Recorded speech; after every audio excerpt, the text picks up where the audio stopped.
The eCitan is the most class-competitive Mercedes EV van yet, thanks to borrowed Renault mechanicals, which it clothes with slightly smarter packaging. We've waited a long time for a small battery-powered Mercedes LCV. Can this one live up to expectations?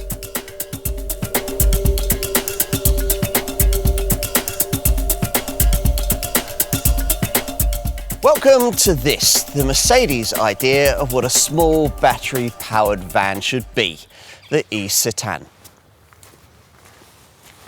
This is a second-generation Citan design. The first, a small LCV model sold between 2013 and 2022, wasn't offered in full battery form for reasons that are hard to explain.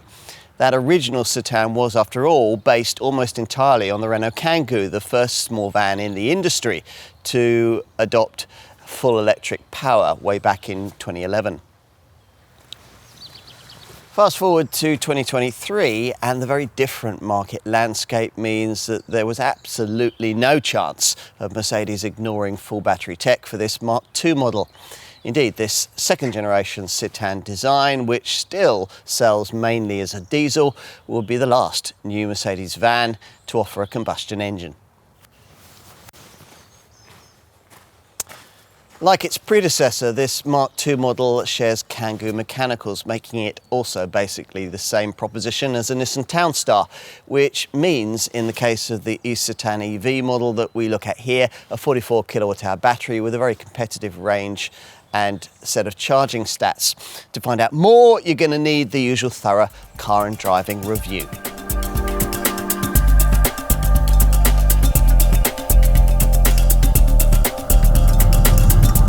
In some ways, Mercedes' reticence to fit a full electric drivetrain to the previous generation Citan is easy to understand.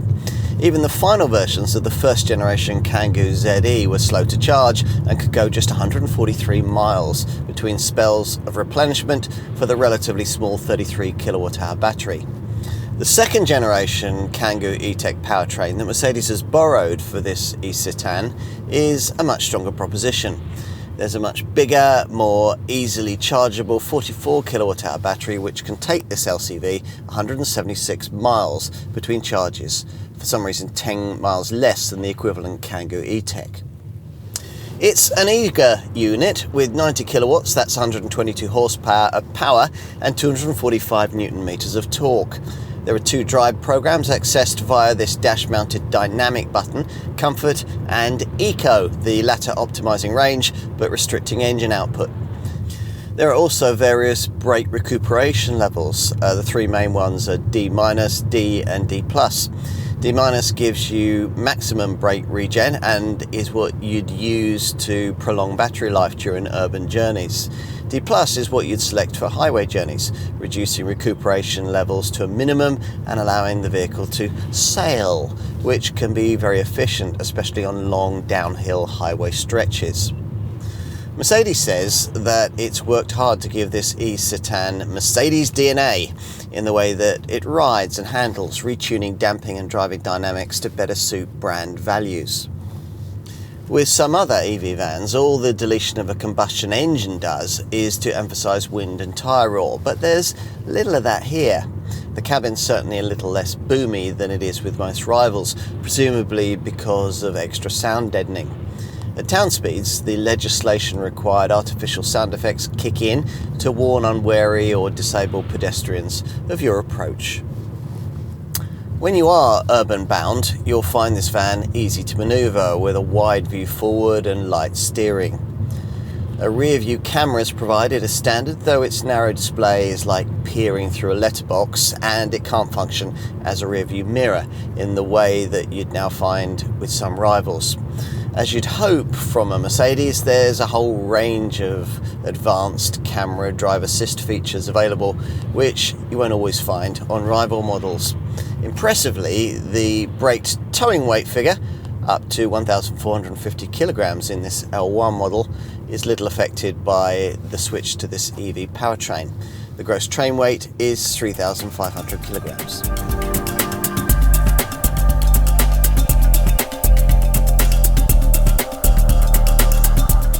Now, there's very little to visually distinguish the eCitan from its diesel engine showroom stablemates.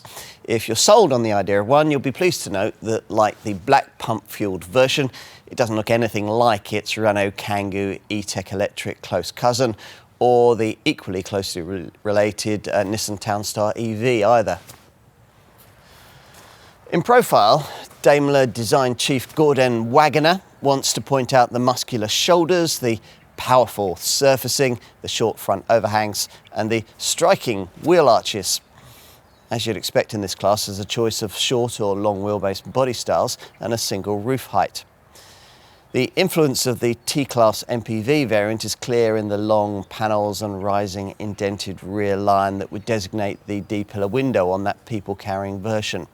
The lack of any lower plastic side protectors makes the styling clean, but we suspect would also leave the panel work prone to dinks during this van's hard-working life. Side repeaters are built into the door mirrors, which again looks good, but will make repairs more costly if, or more likely when, these are knocked on tight urban streets. All eCitans get 16-inch wheels, but only the plusher premium spec version of the short wheelbase model, this test vehicle, gets these smart 10-spoke light alloy rims. Otherwise, the wheels supplied have basic steel rims. Here at the front, if Mercedes was going to make a compact van, this is pretty much how you'd expect it to look, with hints of B-Class and Sprinter and a large grille with the usual big three-pointed star in the centre. This test van's plusher premium trim level is marked out by the body colour bumpers and LED high-performance headlamps. This plusher model also gains these front fog lights, positioned just ahead of the air curtain slots on the outer edges of a lower black bumper panel that incorporates this prominent central square sensor for the ADAS drive assist functions. At the rear, a specific Mercedes-Benz styling feature can be found underneath the license plate holder, this double-creased panel contour, which follows the flow of the lower edge of the rear lamps and so visually links them together. An additional brake lamp is housed beneath the roof spoiler. Where this eCitan should really sell itself to you, though, is when you take a seat inside. Let's do just that. Now, although this eCitan shares much with the Renault Kangoo electric, the cabin is where this relationship is at its furthest apart. Yes, there are a handful of shared parts, such as the door handles and the starter button, but the wing-shaped dashboard is entirely Mercedes, and this smart 5.5-inch MBUX central screen is borrowed from the brand's larger vans. It's got clear graphics and loads of media connectivity, plus Hey Mercedes voice functionality. Plus, unusually for a van, navigation and a reversing camera are both built in as standard. Most impressive, though, is the feeling of build quality. Yes, there are hard plastics about. You'd expect those to meet the hard-wearing needs of a van, but these have been cleverly hidden lower down or styled to look more premium than they feel. The seats are comfortable and very supportive, classily upholstered in black, hard-wearing Norwich black fabric. The chunky three-spoke wheel is smart too, and through it you view the main change over a diesel-powered Citan, this digital instrument cluster. It's not actually a digital instrument cluster, both the main dials are analogue, but the colour screen between them is much more up-to-date than the old-fashioned black dot matrix display you'd get in a diesel-powered Citan. As for those main gauges, well, the speedometer's on the left, while a power meter with a charge, economy and boost section is on the right. The colour centre screen has small temperature, speed, time and range readouts at the top. Below, in the centre of the binnacle display, using this touch-sensitive right-hand steering wheel button, you can choose to select either service, assistance, trip, navigation, radio, media, or telephone displays. You might find the steering wheel controls take a bit of getting used to, though. Around the cabin, the brand has broken away from the Renault donor model completely and pursued its own distinct design standards for dials, buttons and switches, covering everything from lettering font size to ease of use and minimum allowable panel corner radius. Now, we'd like to have seen the Kangoo's audio system stalk carried over, but otherwise all of this is an improvement. There's a Mercedes badged gear lever, a silver bezeled climate controls, and this optional stitched leather wheel feels like something from a luxury car. This kind of attention to detail may be fastidious, but the end result it creates has a distinct feel of three-pointed star. As for cabin storage space, well, it's a mixed bag here. If Mercedes was going to redesign the Kangoo's cabin, then you might have hoped that they would have redesigned arguably the most annoying thing about it, the fact that on right-hand drive models, half of the glove box space is taken up with a fuse box. But no, that's just as it is with the Kangoo.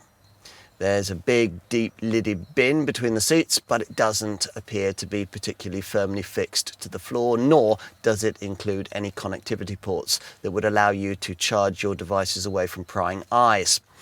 Lower down, between the seats, there are twin cup holders and a wide lower tray with twin USB-C ports, a 12-volt socket, and space for a wireless charging mat. Averagely sized door bins with bottle holders are supposed to be able to take a 1.5 litre bottle of water. There are two coat hooks on the bulkhead plus a ticket clip on the driver's sun visor, and above that, useful overhead shelving.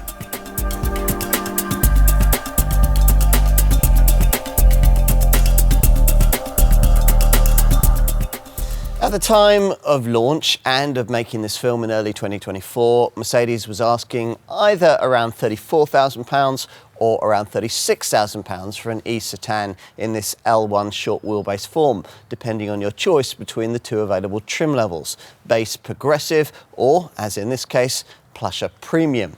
Add on an extra £1,170 with either trim package if you want the long wheelbase L2 body shape. From these figures can be deducted the available £2,500 government plug-in van grant. With the L2 long wheelbase version, that government plug-in van grant doubles to £5,000, which creates the slightly strange situation where, with the grant included, a long wheelbase eCitan would actually cost you slightly less than a short wheelbase version. As usual with an electric van, these prices represent a vast increase over combustion power. Even once the government grant has been taken into account, you're still looking at paying around £10,000 more than you would for a diesel-powered Citan. So you or your company will have to be really committed to the EV switch to countenance this model. Now, bear in mind that in that extra spend, you get auto transmission rather than the diesel Citan standard stick shift. In case you're wondering, there's a premium of around £1,500 to £1,700 over the cost of an almost identically engineered equivalent Renault Kangoo E-Tech Electric or Nissan Townstar EV. You could save a bit more, maybe over £4,000 or so over this Mercedes, if you were to choose the competing Stellantis Group design, variously badged as either the Citroën e-Berlingo, the Peugeot e-Partner, the Fiat e-Doblo, the Vauxhall Combo Electric, or the Toyota Pro-Ace City Electric. Also usefully cheaper than an eCitan is Ford's contender, the e-Transit Courier. But you might well feel you'd be prepared to pay a little more for the extra badge, kudos and stronger residual values that come with the Mercedes brand. If you're tempted to do that, then a reasonable level of standard kit might seal the deal here. Now, is that what you get? Let's see. The base progressive trim level gives you everything you really need. Specifically, that means rear parking sensors, auto headlamps and wipers, a heated windscreen, heat insulating glass all round, cruise control with a speed limiter, and heated powered mirrors. There's also an alarm, though it isn't Thatcham approved. Inside, there's thermotronic automatic climate controlled air conditioning, LED interior lighting, heated seats, and smart Norwich black cloth upholstery. As for media stuff, well, a 5.5-inch MBUX central infotainment screen comes as standard and includes not only Apple CarPlay and Android Auto smartphone mirroring, but also, rather impressively, navigation and a built-in reversing camera. Less impressively, Mercedes only supplies one sliding side door as standard.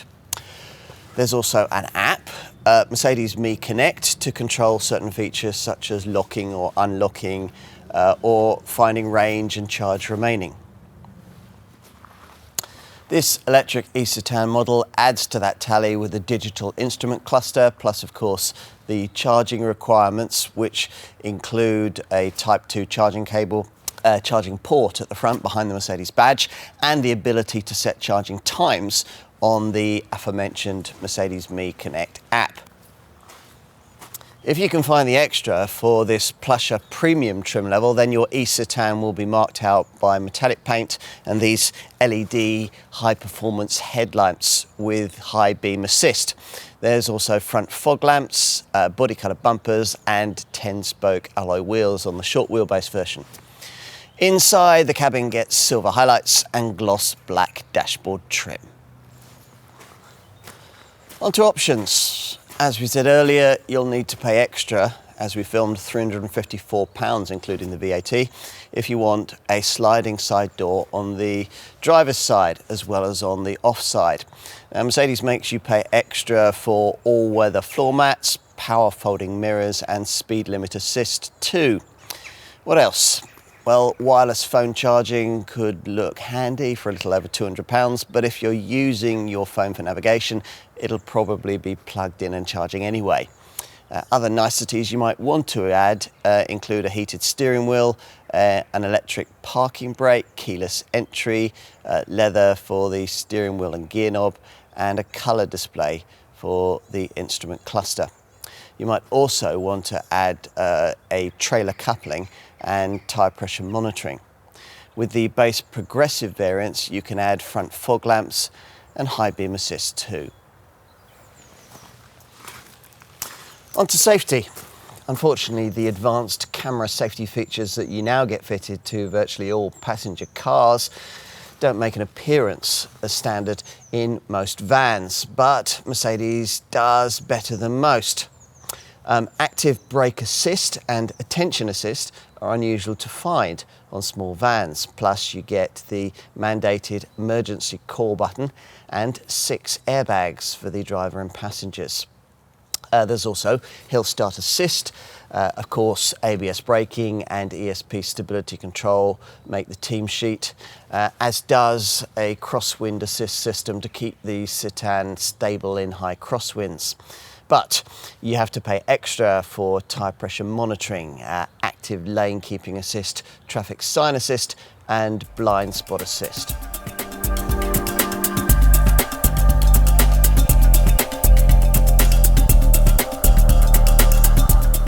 So, on to practicalities. Let's pull back these split opening rear doors and see what we have here. Now, as usual with LCVs, they have an asymmetric split to improve access in tight spaces, with the left door larger than the right. They open out first to 90 degrees, then if you push on this little black tab, to 180 degrees for wider access. Now, usefully, you can have the larger left-hand door properly shut while this smaller right-hand door is open. Now that's helpful if something like a pipe or a ladder needs to poke out at the back while you're driving. With both doors open, the load opening is 1,123 millimeters high and 1,248 millimeters wide. The loading height from ground to load floor is 589 millimeters. So far so good, but what's it like in the cargo area itself? Whatever your choice of body shape, L1 or L2, there's no capacity volume compromise if you choose this all-electric eCitan powertrain rather than the diesel version, but because of battery pack weight, this EV version will compromise you slightly when it comes to payload, rated on this short wheelbase model at a best of 425 kilograms. Now, for comparison, the equivalent diesel version manages up to 666 kilograms. Still, if you're going to be using this Mercedes for urban deliveries, that may not matter much. Of greater concern may be carriage capacity. The 3.3 cubic metre figure of this short wheelbase model is just about class competitive, but unlike with most rivals, there's no option to extend the cargo area space via a folding hatch into the cab.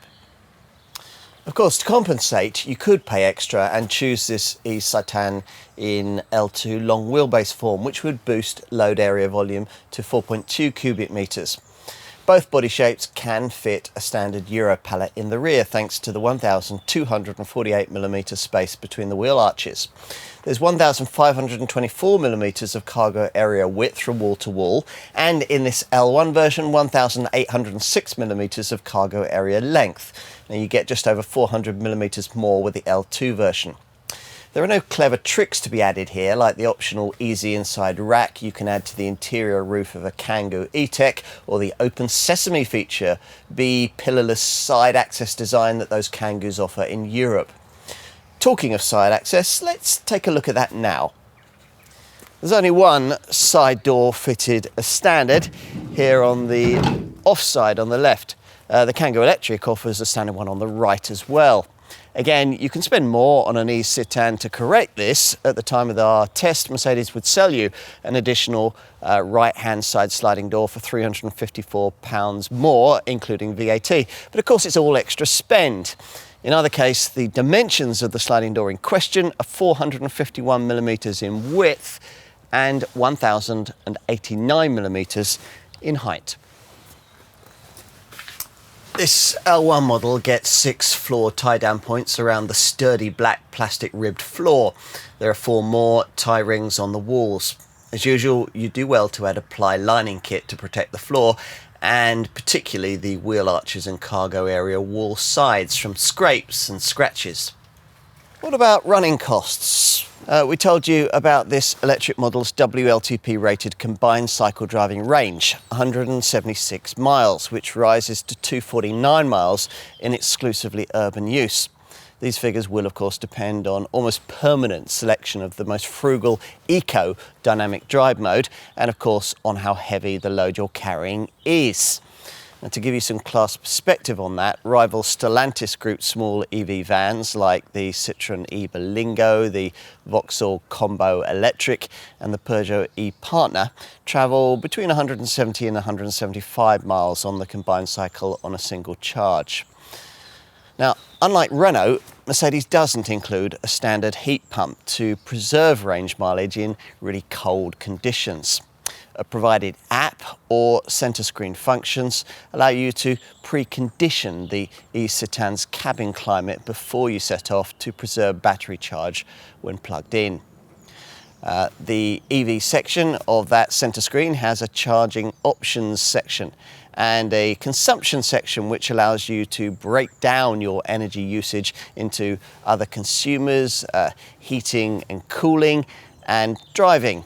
And it can display average energy consumption from the start of your journey in miles per kilowatt hour. In the trip section of the centre screen, there's also a current consumption readout. Now that's based on acceleration and coasting, which shows you how much extra recent mileage that careful driving has gained you. Right, charging. Now, you'll initially think that the charging flap is on the rear flank at the back. That's just a blanked off diesel filler cap. It's actually behind this badge on the grille. The eCitan can DC charge it up to 75 kilowatts, which isn't particularly noteworthy. A rival Ford e-Transit Courier, for instance, can charge it up to 100 kilowatts. The eCitan needs 38 minutes to charge from 10 to 80% at a DC fast charging point, which would give you about 140 miles of range. Back at base or at home, from empty to full, a 7 kilowatt domestic charging point wall box requires 6.5 hours, while with an 11 kilowatt AC supply, you can reduce that to 2.5 hours. you'll need over 13 hours from a standard 2.3 kilowatt domestic socket. How about insurance? The eCitan is listed at 34E, competitive for its class. Residual values are predictably strong, which is a good job considering the added cost in price the eCitan commands over its Kangoo sibling. A 3-year unlimited mileage warranty is offered as standard, which is better than the Renault's 3-year 100,000 mile product, although Nissan's Townstar EV provides a 5-year 100,000 mile warranty as standard. There's also an 8-year 100,000 mile battery warranty for this Mercedes. Servicing intervals are every year or every 24,000 miles, whichever comes first, though at the time of filming, Mercedes was including the first 4 services free within the asking price.